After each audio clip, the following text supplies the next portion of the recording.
Hi my dear family, நான் உங்கள் ஆதி.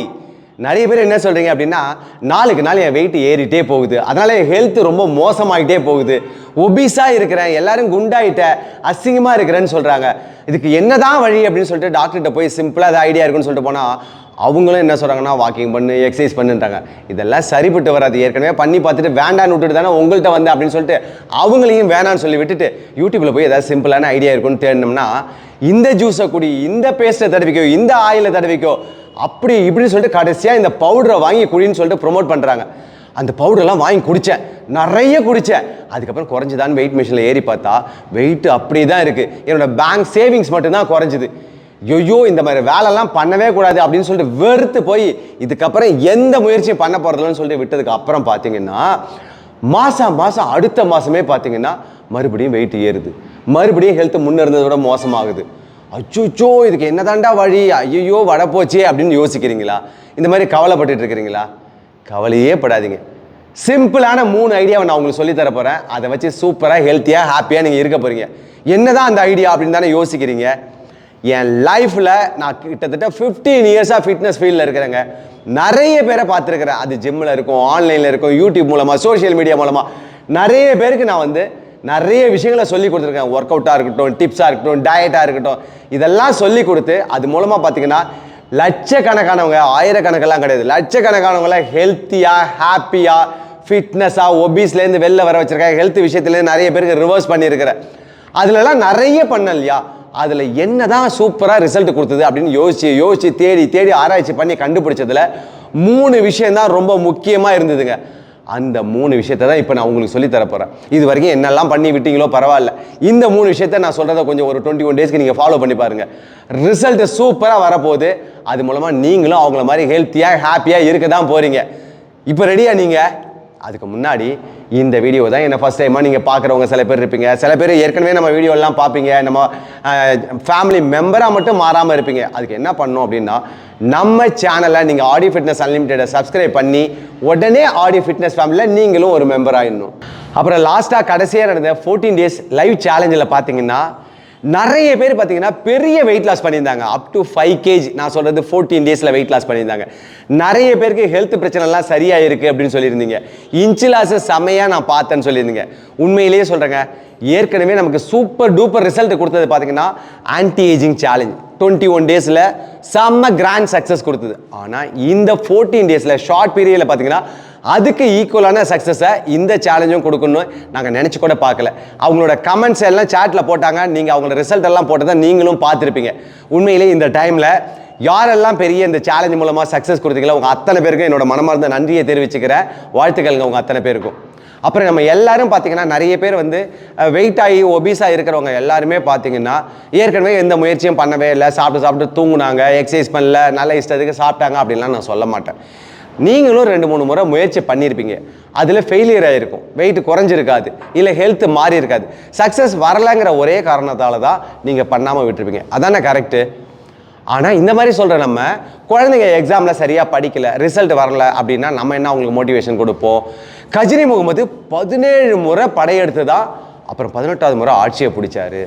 Thomas Alva Edison இருக்காங்கல்ல, அவங்க பார்த்தீங்கன்னா 1000 முறை கிடையாது, பலாயிரம் முறை, 10,000 முறை கிட்ட பார்த்தீங்கன்னா பல்பு கண்டுபிடிப்பதும் அப்புறம் ஃபெயிலியர் ஆகிறதும், அது மூலமாக அவருக்கு ரிசல்ட் வரல, ஃபெயிலியர் ஆகி ஆராய்ச்சி கூடத்திலேயே வாழ்க்கையை அழிச்சதுக்கு அப்புறம் தான் கடைசியாக ஒரு பல்பை கண்டுபிடிச்சி நம்ம எல்லாருக்கும் கொடுத்தாரு. நம்ம இந்த வெளிச்சத்தில் வாழ்ந்துட்டு இருக்கிறோம். இன்னும் பார்த்தீங்கன்னா ஜெயகணேஷ்னு ஒருத்தர் 6 முறை யூபிஎஸ் தேர்வில் பார்த்தீங்கன்னா எக்ஸாமில் பார்த்தீங்கன்னா ஃபெயில் ஆகி 7வது முறை பாஸ் ஆகி தான் இன்றைக்கி ஐஏஎஸ் ஆஃபீஸராக வாழ்ந்துட்டு இருக்கிறாங்க. இவ்வளோலாம் வேண்டாங்க. நமக்கு தெரிஞ்ச சிவாஜி கணேசன் ஆக்டர் இருக்காங்கல்ல, அவங்க பார்த்தீங்கன்னா நிறைய சினிமா ஆஃபீஸ்குள்ளே போயிட்டு அங்கெல்லாம் அவரை ரிஜெக்ட் பண்ணிட்டாங்க. நல்லா இல்லை, அவரோட ஆக்ஷன் சரியில்லை, ஆக்டிங் பிடிக்கல அப்படிலாம் சொல்லி ரிஜெக்ட் ஆனாங்க. ஆனால் திரும்ப முயற்சி பண்ணி தான் இன்றைக்கி செவாலியர் சிவாஜியாக நமக்கு கிடைச்சாங்க. இப்படிலாம் நம்ம பிள்ளைங்களுக்கு மோட்டிவேஷன் கொடுத்து எப்படியாவது படிக்க வச்சணும்னு முயற்சி பண்ணுறோம். நாம் 1 முறை 2 முறை முயற்சி பண்ணி அதில் ரிசல்ட் வரல, ஃபெயிலியர் ஆச்சுன்னா உடனே நம்ம என்ன பண்ணுறோம்? அதை அப்படியே விட்டுட்டு நம்மளால் முடியாதுன்னு சொல்லி முடிவு பண்ணிடுறோம். இதானே நடக்குது. காரணம் என்ன தெரியுமா? நம்ம தொட்டதெல்லாம் உடனே பொண்ணாக மாறணும்னு நினைக்கிறோம். நடக்குமா? ஒன்று தெரிஞ்சுக்கோங்க, நம்ம ஒரு விஷயத்தை பண்ணும்போது ஃபெயிலியர் ஆகி திரும்ப திரும்ப பண்ணுவோம்ல, அந்த மாதிரி திரும்ப திரும்ப பண்ணும்போது அதில் பெரிய அனுபவம் நமக்கு கிடைக்குங்க. அந்த விஷயத்தில் நம்ம ஸ்ட்ராங் ஆகிட்டே இருக்கிறோன்னு அர்த்தம். நல்லா இந்த மாதிரி ஃபெயிலியர் ஆனதுக்கு அப்புறம் கடைசியாக ஒரு சக்ஸஸ் வரும். அந்த மாதிரி சக்ஸஸ் வந்ததுன்னு வச்சுக்கோங்களேன், அது யாராலும் அசைக்கவே முடியாது. அதில் ரொம்ப ஸ்ட்ராங் ஆகிடுவோம்.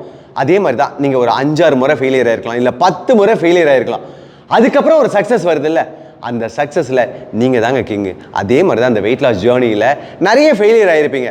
ஆனால் பரவாயில்ல, அதை திரும்ப திரும்ப பண்ணுங்க. திரும்ப திரும்ப பண்ணும்போது அது மூலமாக ஒரு எக்ஸ்பீரியன்ஸ் கிடச்சி ரொம்ப ஸ்ட்ராங் ஆகிட்டே இருப்பீங்க. இந்த முறை இப்போ நீங்கள் பண்ண போகிறது, ஆரம்பிக்கிறதுக்கு முன்னாடி நான் இதில் ஜெயிச்சே தீர்வேன் அப்படின்னு சொல்லிட்டு ஒரு ஸ்ட்ராங்கான எண்ணத்தோடு நீங்கள் ஆரம்பிச்சு பாருங்கள், கண்டிப்பாக சக்ஸஸ் வந்துடும். ஏன்னா நம்ம எண்ணத்துக்கு அவ்வளோ பெரிய பவர் இருக்குது, வலிமை இருக்குதுங்க. அது நினச்ச விஷயத்தை அத்தனையும் நமக்கு கொடுக்குமா. எண்ணம் போல் வாழ்க்கை, எண்ணம் தான் நமக்கு எல்லாமே அப்படின்னு சொல்லியிருக்கிறாங்க. சொல்லுவாங்கல்ல, தாட்ஸ் பிகம் வேர்ட்ஸ். நம்ம எண்ணம் என்னவா யோசிக்குதோ அதை தான் நம்ம பேசுவோம். இல்லைன்னா நம்ம வெயிட் லாஸை பற்றி நம்ம மனசு தோணலைன்னா நம்ம ஏன் அதை பற்றி பேச போகிறோம். Words become action. நம்ம என்னெல்லாம் பேசுகிறோமோ அதை பற்றி பேசணும்னு வச்சுக்கோங்களேன். ஃப்ரெண்டுக்கிட்ட, ரிலேட்டிவ்கிட்ட வந்து நான் அது மாதிரி பண்ண போகிறேன் அப்படின்னு சொன்னால் அதை ஆக்ஷனாக நடைமுறைப்படுத்த முயற்சி பண்ணுவோம். Action become habit. நம்ம ஒரு விஷயத்தை நடைமுறைப்படுத்த ஆரம்பித்தோன்னு வச்சுக்கோங்களேன், அது நம்மளோட ஹேபிட்டாக மாற ஆரம்பிக்கும். அதுதான் உண்மை. நம்ம ஒரு ஸ்டெப்பு கூட எடுத்தே வைக்கலன்னா எப்படி ஹேபிட்டாக மாறும். Habit become character. ஒரு விஷயத்தை நம்ம பழக்க வழக்கமாக மாற்றிட்டே இருக்கிறோன்னு வச்சுக்கோங்களேன், அது நம்மளோட கேரக்டராக மாறிடுமா, நம்ம உடம்புக்குள்ளே கலந்துரும், பிளட்டில் மிக்ஸ் ஆகிடும். நம்ம அது மாதிரி நிறைய பேரை நான் பார்த்துருக்கிறேன். ஃபிட்னஸ் ஆரம்பிக்கும் போது ஸ்ட்ரகிளோட கஷ்டத்தோட ஆரம்பித்தவங்கலாம் இன்றைக்கி என்னால் விடவே முடியலன்னு சொல்லிட்டு அதில் ஒரு அடிக்ஷன், பைத்திய மாதிரி ஆகிடுவாங்க.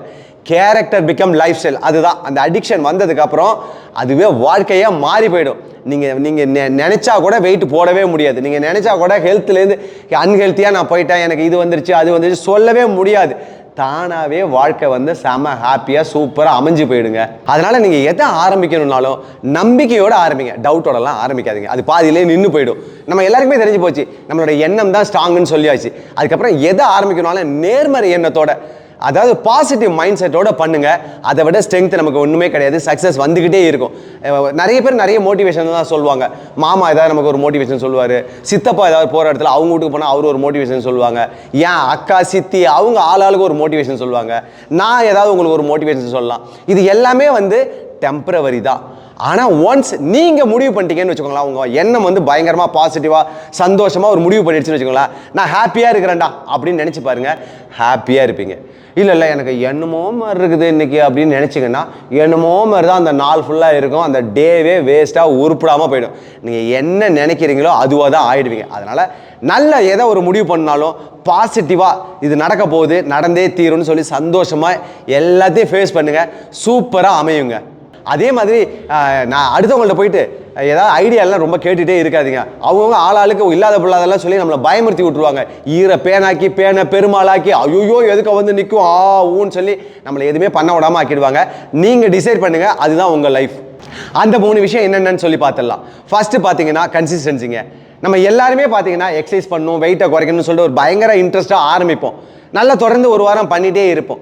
அந்த மாதிரி பண்ணும்போது ஒரு வாரம் தாண்டின உடனே பார்த்தீங்கன்னா பாடி லைட்டாக டயர்டாக இருக்கிற மாதிரி இருக்கும். சரி, நம்ம மனசுக்கு வந்து ஒரு நாள் ரெஸ்ட் எடுத்துடலான்னு தோணும்போது நம்மளும் ஓகே அப்படின்னு சொல்லிட்டோன்னு வச்சுக்கோங்களேன், அந்த ஒரு நாள் ரெஸ்ட்டு ஒன்று விட்டு ஒரு நாள் ரெஸ்ட்டாக தேவைப்படும். அப்புறம் அதுக்கும் நம்ம ஓகே பண்ணிட்டோன்னு வச்சுக்கோங்களேன், அப்புறம் 2-3 வாரத்தில் மொத்தமாக குவிட் பண்ணுற மாதிரி ஆகிடும். இதுதான் நிறைய பேர் பண்ணுற விஷயம். ஆரம்பிக்கிற வேகம் 2-3 வாரம் 1 மாதத்தை தாண்டாது. இந்த கேட்டகரி தான் நிறைய பேர் இருப்பாங்க. உண்மை தானே நான் சொல்கிறது. நான் என்ன சொல்கிறேன்னா, நீங்கள் வாக்கிங் பண்ணுங்கள், இல்லை எக்ஸசைஸ் பண்ணுங்கள், இல்லை ஸ்விம்மிங் பண்ணுங்கள், சைக்கிள் பண்ணுங்கள், யோகா பண்ணுங்கள், டான்ஸ் பண்ணுங்கள், எதை பண்ணாலும் தொடர்ந்து பண்ணுங்கள். எல்லாருக்கும் உள்ள பிரச்சனை என்னென்னா டைம் இல்லை. டைம் இல்லையா, 10 நிமிஷம் பண்ணுங்கள், இல்லை அதிகபட்சம் ஒரு 30 நிமிஷம் பண்ணுங்கள். 1 hour 2 மணி நேரம் பண்ணணும்னு நினச்சா தானே டைம் இல்லைன்னு சொல்லிட்டு பண்ணாமலே விடுறோம். ஜஸ்ட் 10 minutes பண்ண முடியுமா முடியாதா, பண்ணுங்கள். உங்களால் வந்து எக்ஸசைஸ் பண்ண இன்றைக்கி முடியலைங்க, டயர்டாக இருக்குது, இல்லை டைம் இல்லை, வெறும் வார்ம் அப் மட்டும் பண்ணிட்டு போய்கிட்டே இருங்க. 10,000 ஸ்டெப்ஸ் நடக்கணுங்க, நடக்க முடியலையா, வெறும் 3,000 5,000 ஸ்டெப்ஸ் நடங்க. இந்த மாதிரி தொடர்ந்து நம்ம பண்ணிகிட்டே இருந்தோம்னா நமக்கு அதை விடணுங்கிற எண்ணமே வராது. நம்ம எங்களோட ஆன்லைன்லேயும் சரி, ஜிம்லேயும் சரி, எங்களோட ட்ரைனிங் எல்லாமே பார்த்தீங்கன்னா தொடர்ந்து பண்ண வைப்போம். கொஞ்சமாக பண்ணுறாங்களா அதிகமாக பண்ணுறாங்களாங்கிறதெல்லாம் டசன்ட் மேட்டர். சொல்லுவாங்கள்ல, எறும்பூர கல்லும் தேயுன்னு சொல்லிட்டு, அந்த மாதிரி கொஞ்சமாக பண்ணுங்கள். ஆனால் வந்து கொஞ்சமாக பண்ணிவிட்டு அதை ட்ராக் பண்ணிகிட்டே இருப்போம், அனுப்ப சொல்லுவோம், அந்த டீட்டெயில் எங்களை அனுப்ப சொல்லுவோம், அதை ட்ராக் பண்ணிகிட்டே இருப்போம். அதனால் என்ன ஆகும்னா அவங்க விடவே மாட்டாங்க. அதனால தான் பெரிய ரிசல்ட்டை நீங்கள் நிறைய ஃபோட்டோ வீடியோலாம் நம்ம பார்த்துருப்பீங்க நம்மளோட சேனலில். இது எல்லாமே பார்த்தீங்கன்னா காரணம் கன்சிஸ்டன்சியாக கொண்டு வந்ததுனால மட்டும்தான் முடிஞ்சுது. அதே சமயத்தில் பண்ணுற விஷயத்த இஷ்டப்பட்டு பண்ணுங்க, கஷ்டப்பட்டு பண்ணாதீங்க, ஜாலியாக எடுத்துக்கோங்க. நான் கிளாஸ் டைமில் பார்த்தீங்கன்னா இந்த சொல்லுவாங்களா work while do his work, play while do his ப்ளேன்னு சொல்லிட்டு, அந்த மாதிரி நான் சம்டைம்ஸ் டைட் பண்ணுவேன், ஸ்ட்ரிக்டாக இருப்பேன். ஆனால் மெஜாரிட்டி பார்த்தீங்கன்னா கிண்டல் பண்ணிட்டு ஜாலியாக கிளாஸில் வந்து சிரிக்க வச்சுட்டு அப்படி தான் இருப்பேன். ரொம்ப ஜாலியாக இருக்கும்னு வச்சுக்கோங்களேன். அதனால தான் எல்லாரும் நிறைய பேர் என்ன சொல்லுவாங்களா, மாஸ்டர் நான் பீரியட்ஸ் டைமில் வந்திருக்கிறேன், நான் லைட்டாக பண்ணிக்கிறேன், ஆன்லைனில் பார்த்தீங்கன்னா வீடியோ நான் ஆஃப் பண்ணிக்கிறேன்னு சொல்லுவாங்க. ஓகே சொல்லிடுவேன். சில பேர் எனக்கு உடம்பு சரியில்லை ஆனால் கூட நான் லாகின் பண்ணி ஏதாவது கொஞ்சம் பண்ண முடிஞ்சதை பண்ணிக்கிறேன் அப்படின்னு சொல்லிட்டு வந்துடுவாங்க. இன்னும் நிறைய பேர் ட்ராவலில் இருப்பாங்க. ட்ரிப்பில் இருக்கும்போது அவங்க என்ன சொல்லுவாங்க, நான் இந்த ஒர்க் அவுட்டை முடிச்சுட்டு தான் நான் அதுக்கப்புறம் ட்ராவல் ஊர் சுற்றவே போகிறேன்னு சொல்லுவாங்க. இதுக்கெல்லாம் காரணம் என்ன? அவங்களுக்குள்ள வந்து ஒரு இன்ட்ரெஸ்ட், ஜாலியாக எடுத்துக்கிறாங்க. நீங்களும் அந்த மாதிரி வந்து கஷ்டப்பட்டு பண்ணுற மாதிரி நினைக்காம சும்மா யதார்த்தமாக ஒரு ஜாலியாக இது ரொம்ப முக்கியம்டா, ஒரு கேம் மாதிரி நினச்சிக்கோங்க. நீங்களும் அந்த இடத்த அச்சீவ் பண்ண முடியும், தொடர்ந்து பண்ண முடியும். ரெண்டாவது முக்கியமான விஷயம் பார்த்தீங்கன்னா ஈட் ஹெல்த்தி ஃபுட் பேட்டர்ன். நம்ம எல்லாருக்குமே தெரியும் டயட் இருந்தால் தான் வெயிட் குறையுன்னு சொல்லிட்டு. ஆனால் டயட்டு தான் இருக்க முடியாது. ஏன்னா நம்ம வருஷ கணக்காக நல்லா சாப்பிட்டு பழகிட்டோம். திடீர்னு டயட்டில் சரியாக கம்மி பண்ணிக்கோ, நல்லா ஹெல்த்தியாக சாப்பிட்னா முடியவே முடியாது, கஷ்டம் தானே. நம்ம ஃப்ரெண்டெல்லாம் திடீர்னு பார்த்தீங்கன்னா ஏதாவது ஃப்ரெண்டோ ரிலேட்டிவோ யாராவது நம்ம மீட் பண்ணுவோம், நம்ம வீட்டுக்கு வருவாங்க, இல்லை நம்ம வழியில் எங்கேயா மீட் பண்ணுவோம், உடனே ஏதாவது சாப்பிட்லான்னு சொல்லுவோம், இல்லை ஏதாவது குடிக்கலான்னு சொல்லிட்டு கொடுப்போம். அவங்க உடனே சொல்லுவாங்க, ஐயோ நான் டயட்டில் இருக்கேன், அதெல்லாம் மாட்டேன் அப்படிம்பாங்க. அவங்க வருஷத்தில் பார்த்தீங்கன்னா ஒரு 3 நாளோ 1 வாரமோ டயட்டில் இருந்துட்டு இருப்பாங்க. அந்த நேரம் நம்ம மீட் பண்ணியிருப்போம், அவங்க பயங்கரமாக நான் டயட்டில் இருக்கேன்னு சொல்லுவாங்க. அடுத்த வாரமே பார்த்தீங்கன்னா ஃபாஸ்ட் ஃபுட்டில் படுத்து நல்லா தூங்கிட்டு இருப்பாங்க சாப்பிட்டுட்டு. இந்த மாதிரி பர்சன் தான் அதிகமாக இருக்கிறாங்க. என்னையே மீட் பண்ண வருவாங்க நிறைய பேர். ஜிம்மில் ஆன்லைன்லலாம் மீட் பண்ணும்போது இந்த மாதிரி வந்து ஒரு கவுன்சிலிங் இந்த மாதிரிலாம் பண்ணுவேன்ல, அதில் அவங்க என்கிட்ட கேட்குற விஷயம் என்ன சொல்லுவாங்கன்னா, நான் 6 நாள் நல்லா டயட் பண்ணிடுறேங்க, நல்லா ஹெல்த்தியாக சாப்பிட்றேன், இந்த சண்டே ஒரு நாள் மட்டும் என்ன ஃப்ரீயாக விட்டுருக்கேன், இஷ்டத்துக்கு சாப்பிட்டுக்கிறேன் அப்படின்னு சொல்லுவாங்க. நான் ஒன்று கேட்குறேன், நம்ம டெய்லி ரோட்டில் நடந்து போகிறோம், நல்லா நிறைய bus, car, lorry, bike, van எல்லாம் போகுது. நாம் என்ன பண்ணுறோம், ஒதுங்கி சேஃப்டியாக போயிட்டுருக்கோம். நான் ஒரே ஒரு நாளுங்க நடு ரோட்டில் என் இஷ்டத்துக்கு நடப்பேன். பஸ்ஸு வந்து என்னை முட்டிட்டு போட்டோன்னு நினச்சிட்டு யாராவது நடக்க முடியுமா? செத்து போயிட மாட்டோம். அதே மாதிரி தாங்க டயட்டு. இந்த சண்டே சீட் மீல்ங்கிறது பார்த்தீங்கன்னா நீங்கள் 6 நாள் பண்ணுறத வேண்டிய அவசியமே இல்லையா, ஒன்றும் யூஸே கிடையாது. மொத்தமாக சேர்த்து அது எல்லாமே காலி பண்ணிடுறோம்ல. எல்லாரும் நிறைய பேர் கேட்பாங்க, நான் எவ்வளோ நாளைக்கு தான் இப்போ டயட்லேயே இருக்கிறது, எவ்வளோ நாளைக்கு தான் ஹெல்த்தியாக சாப்பிட்றது? நீங்கள் எவ்வளோ நாளைக்கு நல்லா உயிரோட ஹெல்த்தியாக வாழணும்னு நினைக்கிறோம், அவ்வளோ நாளைக்கு ஹெல்த்தியாக சாப்பிட்டு தான் ஆகணும், வேறு வழியே கிடையாது. உங்கள் இஷ்டத்துக்கு சாப்பிட்டீங்கன்னா உங்கள் இஷ்டத்துக்கு அது மாதிரி தான் இருக்கும் ஹெல்த்து. ஸோ அதனால் தயவு செஞ்சு புரிஞ்சுக்கோங்க, புரிஞ்சு நல்லா வந்து இந்த மாதிரி கார்போ சொல்லுவோம்ல, மாவு சத்து, அந்த மாதிரி ஃபுட்டெல்லாம் அவாய்ட் பண்ணிக்கோங்க. ரீஃபைண்ட் ஆயிலை சுத்தமாக யூஸே பண்ணாதீங்க. ஃப்ரைட் ஐட்டம்ஸ் பக்கம் போகவே போகாதீங்க. ஜங்க் ஃபுட்டு இதெல்லாம் சாப்பிடாதீங்க. நல்ல ஒரு ஹெல்த்தியான நியூட்ரிஷன், நல்ல ஃப்ரூட்ஸாக இருக்கட்டும், இல்லை வெஜிடபிளாக இருக்கட்டும், இல்லை நல்ல குட் ப்ரோட்டீன் ரிலேட்டடான ஃபுட்டு, இந்த மாதிரி விஷயங்களை வந்து கொஞ்சம் ஃபோக்கஸ் பண்ணுங்கள். ஆட்டோமேட்டிக்காக நம்ம ஹெல்த் மாறிடும். நம்ம யாருக்காகவும் வந்து ஹெல்த்துக்காக ஓடிட்டு யாரோட தயவையும் தேடி இருக்க வேண்டிய அவசியம்லாம் இருக்காதுங்க. சாப்பாடை வந்து நம்ம வந்து டயட் பண்ணுங்க அப்படின்னு சொன்னால் அது வந்து வருத்திக்குவங்கன்னு அர்த்தம் கிடையாது. நல்லா ஹெல்த்தியாக சாப்பிடுங்கன்னு தான் நான் சொல்லுவேன். மற்றபடி வந்து டயட் மூலமாக உங்களை வந்து இப்படி ஆயிடணும் அப்படி ஆயிடணும், இவ்வளோண்டு தான் சாப்பிடணும், நீங்கள் சாப்பிட்டதெல்லாம் பட்டினி கிடக்கணும், 2 வேளை சாப்பிட்டா போதும், 1 வேளை அப்படிலாம் சொல்லவே மாட்டாங்க. ஹெல்த்தியாக சாப்பிடுங்க, அது மட்டும் போதும். 3வது முக்கியமான விஷயம், அவாய்ட் அவுட் சைட் ஃபுட். பெரும்பாலும் நம்மளோட தோல்விக்கு முக்கியமான காரணம் பார்த்தீங்கன்னா அவுட் சைட் ஃபுட்டு தாங்க. இங்கே நான் தோல்வின்னு சொல்கிறது, நம்ம சாப்பிட்டு வெயிட் போட்டு ஒபீஸ் ஆகிட்டோம். ஆளாளுக்கு ஒரு ஹெல்த் பிரச்சனை.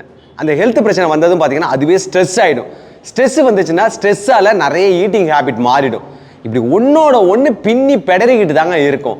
நல்லா தெரிஞ்சுக்கோங்க, நிறைய நம்ம அவுட் சைட் ஃபுட்டு சாப்பிட்றோம். இதுக்கெல்லாம் ஆரம்பம் எங்கடான்னு போய் பார்த்தா fast food, fried rice, biryani, burger, pizza, sugary drinks, cake, chocolate, milkshake, ice cream, extra extra extra. மூச்சே விட முடியல, அவ்வளோ சாப்பிட்றோம். நம்ம மூச்சு விட முடியாத அளவுக்கு சாப்பிட்டுட்டு இருக்கிறோம். அவ்வளோ வெரைட்டி இருக்குது நமக்கு. நான் சொன்னதெல்லாம் சும்மா 1-2 தான் சொல்லியிருக்கேன், ஆயிரக்கணக்கில் இருக்குது. இதெல்லாம் தாண்டி நிறைய பார்த்தீங்கன்னா ஃபங்க்ஷன், பார்ட்டி, இந்த மாதிரிலாம் போகிற இடத்துல அன்லிமிட்டடாக சாப்பிட்டுட்டு இருப்போம். ஒரு வேளை ஃபங்க்ஷன் பார்ட்டியே இல்லைன்னா கூட நம்மளே ஒரு கெட் டுகெதரை உருவாக்குவோம். அதை உருவாக்கி அங்கே அன்லிமிட்டடாக சாப்பிடுவோம். இந்த மாதிரிலாம் நிறைய விஷயத்த சாப்பிட்டு என்ன பண்ணுறோம், நம்ம பாடியை வந்து இன்சுலின் ரெசிஸ்டன்ஸுக்கு கொண்டு வந்துடுறோம். அந்த மாதிரி ஆச்சுன்னா ஆட்டோமேட்டிக்காக பாடி ஃபேட்டு போட தானே செய்யும். வேறு வினையே வேணாங்க, இதுதான் நடந்துட்டுருக்கு. இந்த மாதிரிலாம் நம்ம நிறைய வெளியில் போய் சாப்பிட்றோம்ல. இந்த சாப்பாடுலலாம் என்ன ஆயில் யூஸ் பண்ணுவாங்கன்னு நினைக்கிறீங்க? மெஜாரிட்டி ரீஃபைண்ட் ஆயில் தான். செக்கெண்ணெய் ஆட்டி கல்லெண்ணெய் நல்லெண்ணெயில் சுட்டா உங்களுக்கு எல்லாம் கொடுக்க போகிறாங்க. ரீஃபைண்ட் ஆயில் தான் யூஸ் பண்ணுறாங்க. அந்த ரீஃபைண்ட் ஆயில் சுத்தமான ஆயில் கிடைக்குதுன்னு நினைக்கிறீங்களா? பெரிய ஸ்டார் ஹோட்டலில் இருக்கிறத பார்த்தீங்கன்னா அடுத்த லெவல் ஹோட்டலுக்கு வந்து வாங்கிட்டு வந்து அதை பியூரிஃபை பண்ணி அதில் தான் பண்ணுறாங்க. இன்னும் நிறைய இடத்துல பார்த்தீங்கன்னா பாம் ஆயில் தான் யூஸ் பண்ணுறாங்க. பாம் ஆயிலில் சாப்பிட்டா ஹார்ட் டிசீஸ் வராமல் என்னங்க பண்ணும்? இது எல்லாருக்கும் தெரிஞ்ச விஷயம். இதெல்லாம் விட ஒரு முக்கியமான விஷயம், நான் ஒரு வீடியோ பார்த்தேன். அந்த வீடியோவில் பார்த்தீங்கன்னா ஒரு இடத்துல வந்து வடை சுட்டுட்டே இருக்கிறாங்க. அந்த சுட்டுட்டே இருக்கும்போது பார்த்தீங்கன்னா அதில் வந்து அடுத்த பாக்கெட் டாப் அப் பண்ணணும், ஆயிலை ஊற்றணும். ஏதோ ஒரு பாம் ஆயிலை தூக்கி அதில் ஊற்றணும். 2 பாக்கெட்டை தூக்கி அப்படியே பாக்கெட்டை பிரித்து கொட்ட டைம் இல்லை, அப்படியே தூக்கி பாக்கெட்டோட போடுறாங்க. அந்த பாக்கெட் மெல்ட் ஆகி ஆட்டோமேட்டிக்காக அந்த ஆயில் அதில் ஸ்ப்ரெட் ஆகிடுது. அதுக்கப்புறம் சாரணியை போட்டு அந்த பிளாஸ்டிக் கவரை மட்டும் தூக்கி போடுறாங்க. பிளாஸ்டிக் சாப்பிட்டா நம்ம கொதிக்க வச்சு இப்படி சாப்பிட்டோம்னா கேன்சர் வராமல் என்னங்க பண்ணும்? ஹார்ட் டிசீஸ் இந்த மாதிரி ஆயிலெலாம் ரீஃபைண்ட் ஆயிலெலாம் யூஸ் பண்ணும்போது ஹார்ட் டிசீஸ் வராமல் என்ன பண்ணுங்க? ஹார்ட் டிசீஸ் ரீஃபைண்ட் ஆயிலால் வருதுன்னு சொன்னால் உங்களுக்கு ஷாக்காக இருக்கா? நிறைய பேர் வந்து என்ன அவர் புதுசாக சொல்கிறாரு, எல்லார் வீட்லையும் அதான யூஸ் பண்ணுறோம் அப்படின்னு நினைப்பீங்க. நான் ஒரு பேப்பர் கட்டிங் உங்களுக்கு வேணால் இதில் இன்சர்ட் பண்ணுறேன். சர்வேயில் நிறைய பேர் ரிசர்ச்சில் ஒரு வருஷத்துக்கு 20 லட்சம் பேர் ஹார்ட் டிசீஸில் இறந்து போகிறாங்களா? அதுக்கு ஒரே ரீசன் ரீஃபைண்ட் ஆயில் தான். நான் வேணால் அந்த பேப்பர் கட்டிங் இதில் ஆட் பண்ணுறேன். தயவு செஞ்சு சொல்கிறேன், நீங்கள் இவ்வளோலாம் வேண்டாங்க. என்னோட க்ளோஸ் ஃப்ரெண்டு, என்னோட வயசு கம்மி தான், அவன் எல்லா டைமும் பார்த்தீங்கன்னா 3 வேலையும் பார்த்தீங்கன்னா அவுட் சைட் ஃபுட்டு தான். ஹோட்டல் பிஸ்னஸில் இருந்தாப்புல அவுட் சைட் ஃபுட்டு தான் சாப்பிடுவாப்புல. இந்த மாதிரி சாப்பிட்டதோட விளைவு நாங்களே நிறைய சொல்லுவோம், வேண்டாம் வேண்டாம்னு சொல்லுவோம், கேட்க மாட்டாப்புல. அந்த மாதிரி சாப்பிட்டு குடலில் பார்த்தீங்கன்னா ஃபஸ்ட்டு கேன்சர் வந்தது. அதுக்கப்புறம் அந்த கேன்சர் ஸ்பைனுக்கு ஸ்ப்ரெட் ஆச்சு. பயங்கர வசதி, லட்சக்கணக்கில் செலவு பண்ணாங்க. கடைசியாக இப்போ நோ மோர், எங்கள் கூட இல்லை, இறந்துட்டான். ஸோ பேரை சொல்ல விரும்பலை, ஏன்னா இறந்ததுக்கப்புறம் அவங்கள பற்றி பேசுகிறதே தப்பு. இருந்தாலும் பேரெல்லாம் மென்ஷன் பண்ண விரும்பலை. இது எல்லாம் சத்தியங்க, நான் எதுவும் பொய் சொல்லலை, இதெல்லாம் உண்மை. ஸோ தயவு செஞ்சு சொல்கிறேன், வாழ்க்கையில் வந்து நம்ம முழிச்சுக்கணுங்க. இந்த மாதிரி டைமில் கூட நம்ம முழிச்சுக்கலான்னு அப்படி சொல்லுவாங்கல்ல, விழித்து கொண்டவர் எல்லாம் பிழைத்து கொண்டார்னு சொல்லுவாங்களே, தயவு செஞ்சு சொல்கிறேன், பழிச்சுக்கோங்க. இந்த 3 விஷயத்தை தான் எங்கள் ட்ரைனிங் முழுக்க அவங்கள கரெக்டாக ஃபாலோ பண்ண வைப்போம். அதை அப்படியே ட்ராக் பண்ணுவோம். அதனால் பெரிய ரிசல்ட் வந்துட்டுருக்குங்க. எவ்வளோ பேர் கேர்ள்ஸ் பார்த்தீங்கன்னா பிசிஓடியிலேருந்து ரிவர்ஸ் பண்ணியிருக்கிறோம். அது மூலமாக பார்த்தீங்கன்னா அவங்க நார்மல் பீரியட்ஸ் ஆகி ப்ரெக்னன்சிக்கு ட்ரை பண்ணுறவங்கலாம் கன்சீவ் ஆனதெல்லாம் நிறைய பேர் சொல்லியிருக்கிறாங்க. அதே மாதிரி டயாபிட்டிஸில் இருந்தவங்கெல்லாம் ரிவர்ஸ் பண்ணியிருக்கிறோம். நிறைய வருஷ கணக்காக தைராய்டு டேப்லெட் போட்டவங்கள அதுலேருந்து மீட்டு எடுத்துருக்கிறோம். ஒபிசிட்டிலாம் ஒரு மேட்ரே கிடையாதுங்க. எங்களுக்கு சாதாரண விஷயம், வெயிட் லாஸ் பண்ணுறதுலாம் ஒரு மேட்ரே கிடையாது. ரொம்ப சாதாரணமாக வெயிட் லாஸ் பண்ண வைப்போம். 10 வருஷத்துக்கு முன்னாடி இருந்த ட்ரெஸ் எல்லாம் நாங்கள் போட வச்சுக்கிட்டு இருக்கிறோம். அதனால் சொல்கிறேன், தயவு செஞ்சு இந்த 3 விஷயத்தை நீங்களும் கொஞ்சம் ஃபாலோ பண்ணிங்கன்னா அவங்கள மாதிரி சூப்பராக ஹெல்த்தியாக ஹாப்பியாக ஃபேமிலியோட ஜாலியாக இருக்க முடியும். இது எல்லாமே கொஞ்சம் கொஞ்சமாக ஃபாலோ பண்ணுங்கள். ஓவர் நைட்டில் முடியாது, எனக்கும் தெரியும். சொல்லுவாங்கள்ல, மெல்ல தின்னா முள்ளையே தின்னலான்னு சொல்லுவாங்கள்ல, அந்த மாதிரி கொஞ்சம் கொஞ்சமாக பண்ணுங்கள். உங்களை நம்பி ஒரு பெரிய குடும்பம் இருக்குங்க. அதுக்காகவாவது நம்ம மாறி தான் ஆகணும். மாற்றம் மட்டும்தான் நிலையானது, அதுதான் சந்தோஷத்தை கொடுக்கும். தயவு செஞ்சு நீங்கள் மாறிடுங்க. அப்புறம் இந்த மாதிரி நம்மளோட வீடியோக்கள்லாம் பார்த்து நீங்கள் அதனால் ஏதாவது பெனிஃபிட் அடைஞ்சிருந்தீங்கன்னா இந்த வீடியோவோட கமெண்ட்ஸில் சொல்லுங்கள். அதை படிக்கும்போது நிறைய பேருக்கு ஒரு கான்ஃபிடென்ட் வரும், மோட்டிவேஷன் வரும். அதை வச்சு அவங்க கான்ஃபிடென்ட்டாக இதை ஃபாலோ பண்ண ஆரம்பிப்பாங்க. இந்த வீடியோ உங்களுக்கு ரொம்ப பிடிச்சிருந்ததுன்னா இதுக்கு ஒரு லைக் பண்ணிவிட்டு இதை உங்கள் ஃப்ரெண்டு ரிலேட்டிவ்க்கெல்லாம் ஷேர் பண்ணிவிடுங்க. மறுபடியும் சூப்பரான ஒரு மேட்டரோட உங்கள் எல்லாரையும் வந்து நான் மீட் பண்ணுறேன். Thank you so much. Love you all.